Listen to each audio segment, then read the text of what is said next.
When it comes to American automotive history, not every car has earned a place in the Hall of Fame. Some models have left a lasting impression, not for their innovation or style, but for their notorious reputation.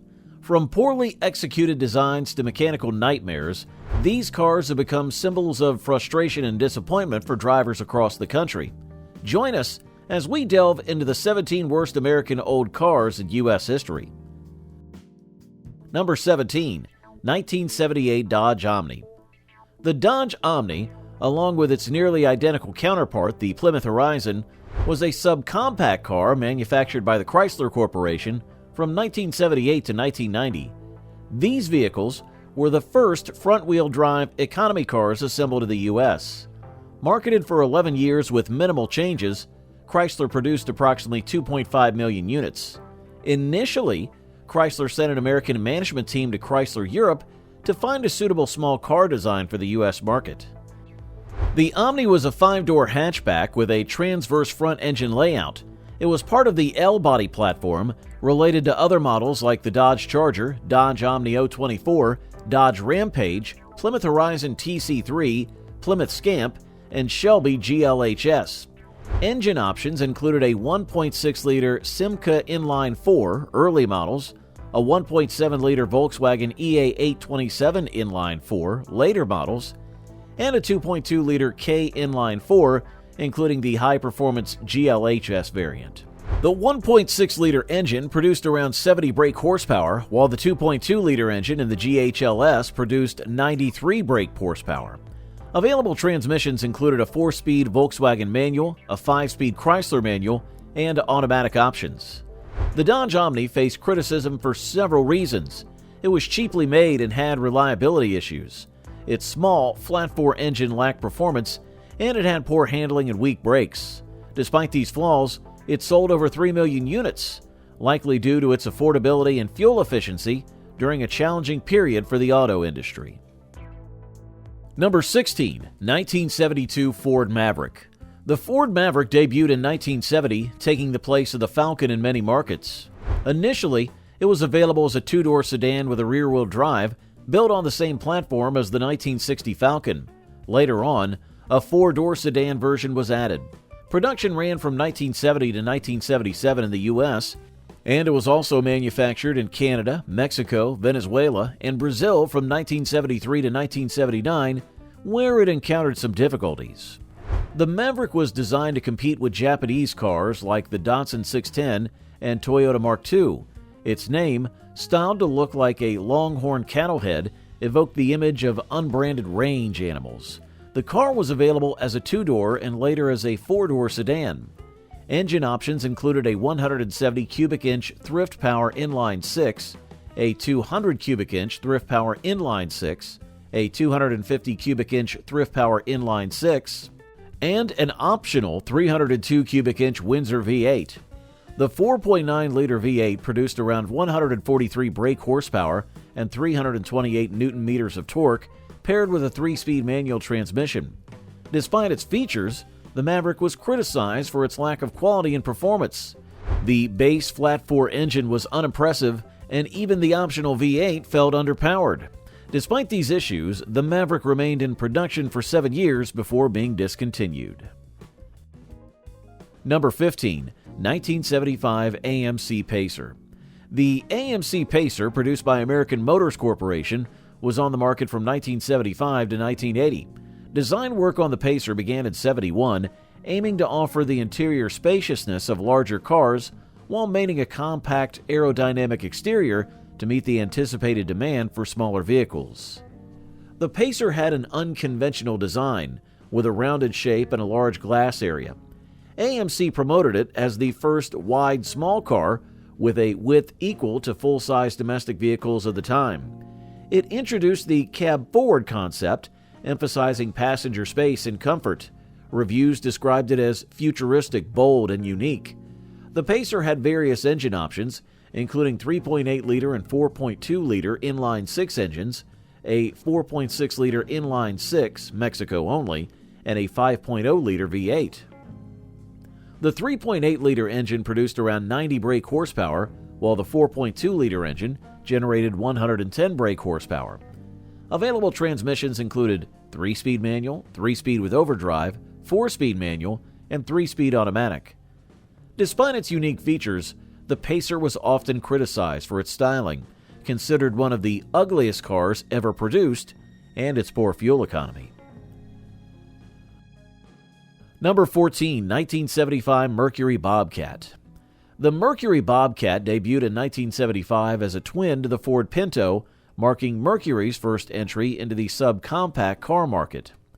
While it shared its platform and many components with the Pinto, the Bobcat had larger taillights, separate parking lights, a taller Lincoln-esque grille, and slightly more luxurious interior and exterior trim. Despite these differences, the Bobcat was initially a rebadged Pinto, aiming for a more upscale image, but unable to escape the Pinto's reputation.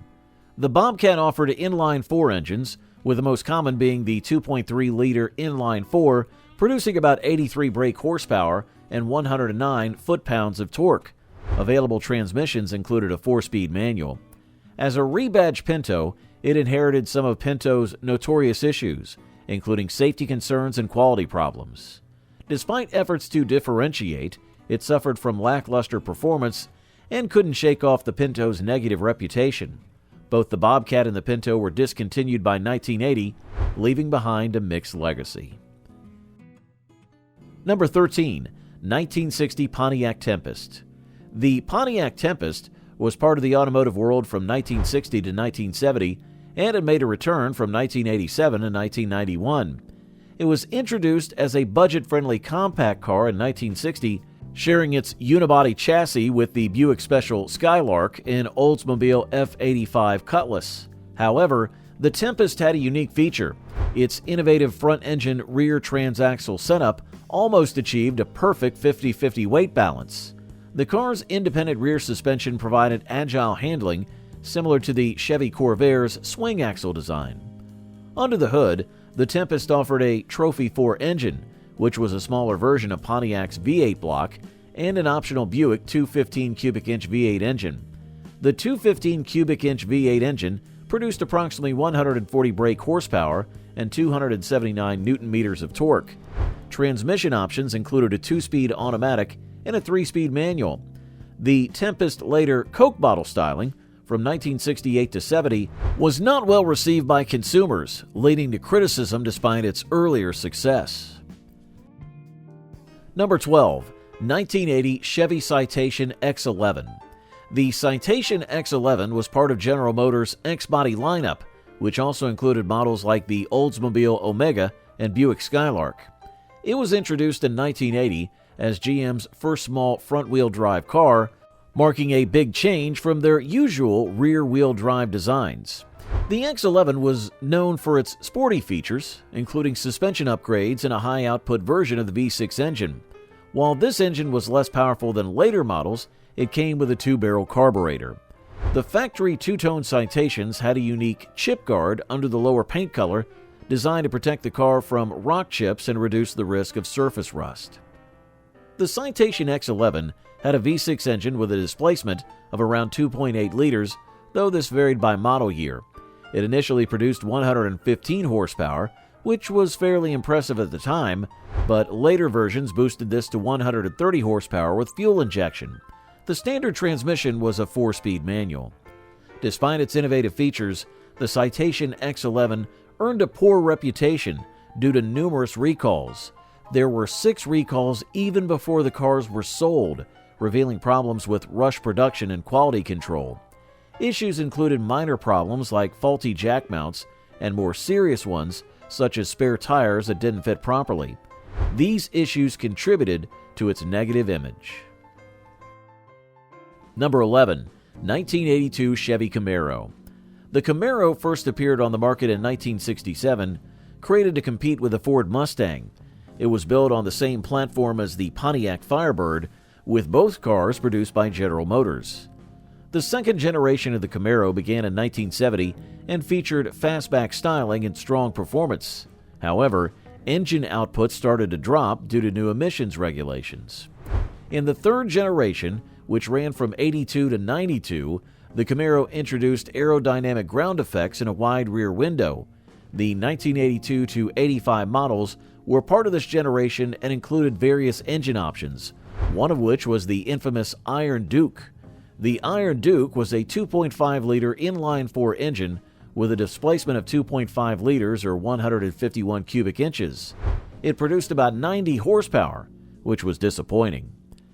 The Iron Duke-equipped Camaros were notably slow, taking about 20 seconds to accelerate from 0 to 60. This underwhelming performance was a letdown for enthusiasts expecting more from a Camaro. Emissions regulations and fuel efficiency concerns led to compromises that resulted in lackluster power. Consequently, the Iron Duke became associated with mediocrity, damaging Camaro's reputation during those years. Number 10. 1982 Ford Thunderbird. The 8th generation Ford Thunderbird was produced from 1980 to 1982. During this time, Ford reduced the Thunderbird's size due to the corporate average fuel economy regulations, which aimed to make cars more fuel efficient. The 82 Thunderbird came with luxury features and electronic gadgets, but it was lighter than the 79 model, which improved its acceleration. Buyers could choose from 3 transmission options: 2 3-speed manual transmissions, one with overdrive, and a 3-speed automatic transmission known as Ford-O-Matic or Merc-O-Matic. The Thunderbird offered 2 engine choices. The V6 engine had a displacement of 3.8 liters, producing 112 horsepower at 4,000 revolutions per minute and 175 pound-feet of torque at 2,000 revolutions per minute. The V8 engine had a displacement of 4.2 liters, delivering 122 horsepower at 3,400 revolutions per minute and 209 pound-feet of torque at 2,400 revolutions per minute.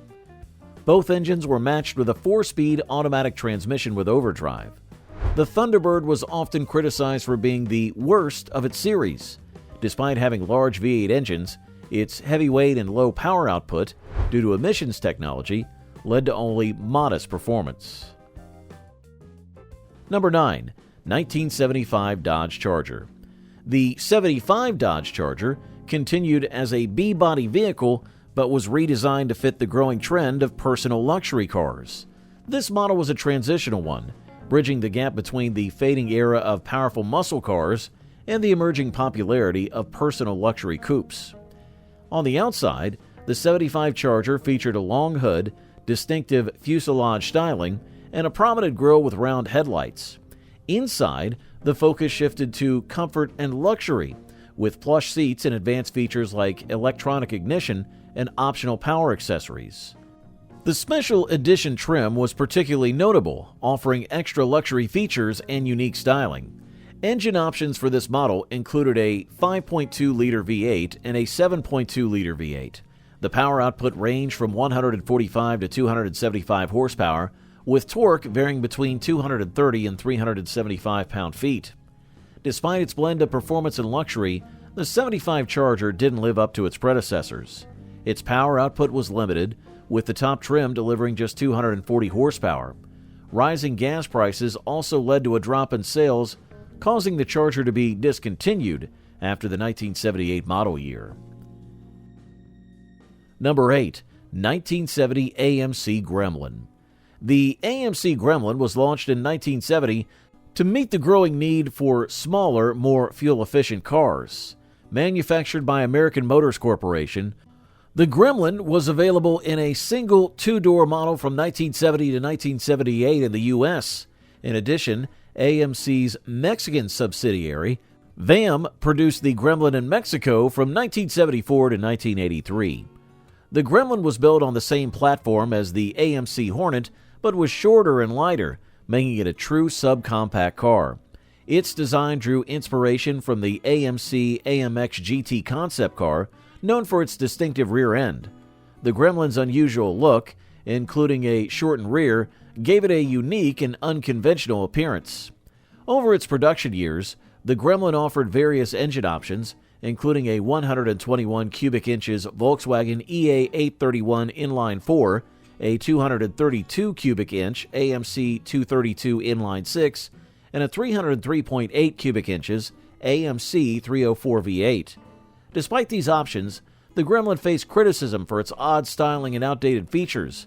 Many buyers found it unappealing compared to its competitors, and issues with reliability and build quality led to its reputation as one of the worst American cars.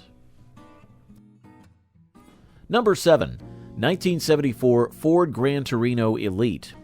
The Ford Gran Torino Elite was first introduced on February the 18th of 1974. Initially named the Gran Torino Elite, it was simply called the Elite for 75 and 76 model years. Ford aimed to capture the personal luxury car market during a time of economic challenges and oil shortages, which affected their budget for new vehicle development. The Elite was built using the body structure of the Mercury Cougar with only minor changes.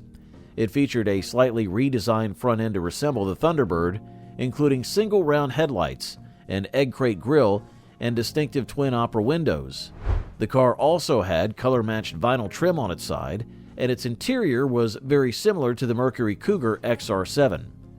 The Elite offered several V8 engine options, including a 351 cubic inch Windsor V8 and a 400 cubic inch modified V8. Critics viewed the Ford Gran Torino Elite unfavorably because it lacked originality. Despite the new name, it was essentially a rebranded Mercury Cougar, which disappointed fans who expected a unique design. Moreover, its styling did not make a significant impression compared to rivals like the Chevy Monte Carlo, Pontiac Grand Prix, and Oldsmobile Cutlass Supreme. Number 6. 1978 Plymouth Saparo. The Plymouth Saparo was a result of a partnership between Chrysler and Mitsubishi aimed at addressing the fuel crisis by producing smaller, more fuel-efficient vehicles. Based on the first-generation Mitsubishi Galant Lambda, the Saparo was imported to North America from 1978 to 1983. In Australia, it was sold under the name Chrysler Scorpion. Although it carried the Plymouth nameplate, the Saparo was essentially a rebadged Mitsubishi Galant Lambda. Its design was distinctive, trying to compete with other stylish Japanese sport coupes of the time. Saparo combined Japanese engineering with American marketing flair. In terms of specifications, Saparo offered various engine options, but none were particularly powerful. It came equipped with an automatic transmission. The vehicle was often criticized for its lackluster performance and unimpressive engine, which didn't meet the expectations of car enthusiasts. Additionally, it suffered from rust problems that appeared shortly after purchase, making it a less appealing choice for buyers. Number 5. 1974 Mercury Cougar. The Mercury Cougar, made by Mercury, a division of Ford, was produced from 1967 to 2002. At first, the Cougar shared its design with the Ford Mustang, making it a popular pony car. Over the years, it shifted to a more personal luxury car role. The Cougar was built at several factories, including those in Dearborn, San Jose, Lorain, and Flat Rock. The Cougar had unique styling features that set it apart from other Ford cars. These included different grilles, badges, and body panels. It came in various body styles, such as two-door coupes, convertibles, and hatchbacks. In terms of specifications, the Cougar offered a range of engines. For the third generation, produced after '74, it included both 6-cylinder and 8-cylinder engines. However, the car's performance during this time wasn't particularly impressive, and it came with an automatic transmission. The Cougar's reputation suffered after 1974 when it switched to a new platform, moving away from the Mustang's design. This change hurt its performance and handling. Additionally, the new styling was controversial, and the car faced rust problems, leading to its negative perception. Number 4. 1977 Lincoln Versailles. The Lincoln Versailles was produced by Lincoln from 1977 to 1980. It marked a shift for the brand, moving away from their usual large luxury cars to a smaller, more compact model. The Versailles was essentially a rebranded Ford Granada and Mercury Monarch with minimal changes to its design. This car was only available as a four-door sedan and was named after the famous French palace near Paris, which was meant to give it an air of elegance. Under the hood, Versailles offered two engine options, a 302 cubic inch small block V8 and a 351 cubic inch Windsor V8. In terms of size, It had a wheelbase of 109.9 inches, a length of 200.9 inches, and a height of 54.1 inches. Versailles faced several issues. It debuted during the oil crisis, making its high fuel consumption particularly problematic. Although it was dressed up with a luxurious name, it was essentially a slightly modified Ford Grenada, and its high price, nearly 3 times that of the Grenada, left many consumers confused and dissatisfied. Number 3. 1970 AMC Hornet. The AMC Hornet, made by the American Motors Corporation, was in production from 1970 to 1977. It was available in several types, including 2-door and 4-door sedans, station wagons, and hatchback coupes.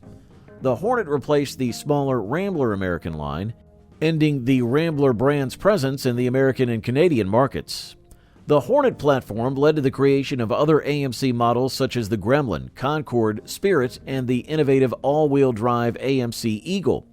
It was introduced in 1970 and continued until 1977. The Hornet had a compact design and offered options for 2-door and 4-door configurations, station wagons, and hatchback coupes. Engine choices included a 199 cubic inch inline 6 and a 232 cubic inch inline 6.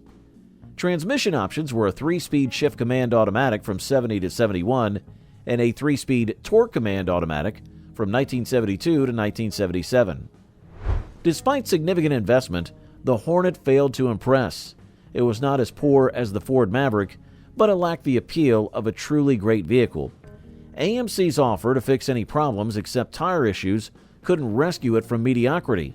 Ultimately, AMC's financial troubles led to its downfall about 15 years later. Number 2. 1980 Chevrolet Citation. The Chevrolet Citation was launched in 1980, although its development started in the late 70s. Designed to replace the Chevy Nova, the Citation was intended to compete in the compact car market. It was built on the second-generation General Motors X platform and was positioned between the smaller Chevrolet Monza and Chevrolet Vega. The Citation came in 3 body styles: a 2-door notchback, a 3-door hatchback, and a 5-door hatchback. For its engine options, the Citation offered a 2.5-liter Iron Duke inline-4 and a 2.8-liter V6 engine, with various variants like the LE2, LH7HO, and LB6 multi-point fuel injection. Transmission choices included a 3-speed TH125 automatic and a 4-speed manual. Despite these options, the Citation gained a poor reputation due to frequent recalls and reliability issues, along with its below-average build quality, which led to its negative perception. And at number 1, 1980 Pontiac Grand Prix. The Pontiac Grand Prix, which began in the early 60s, had a long history of evolution. By 1980, the car was facing economic issues and changing customer preferences. It was part of the 5th generation, produced from 78 to 87. Initially built on the A-body platform, the Grand Prix switched to the G-body platform in 1982.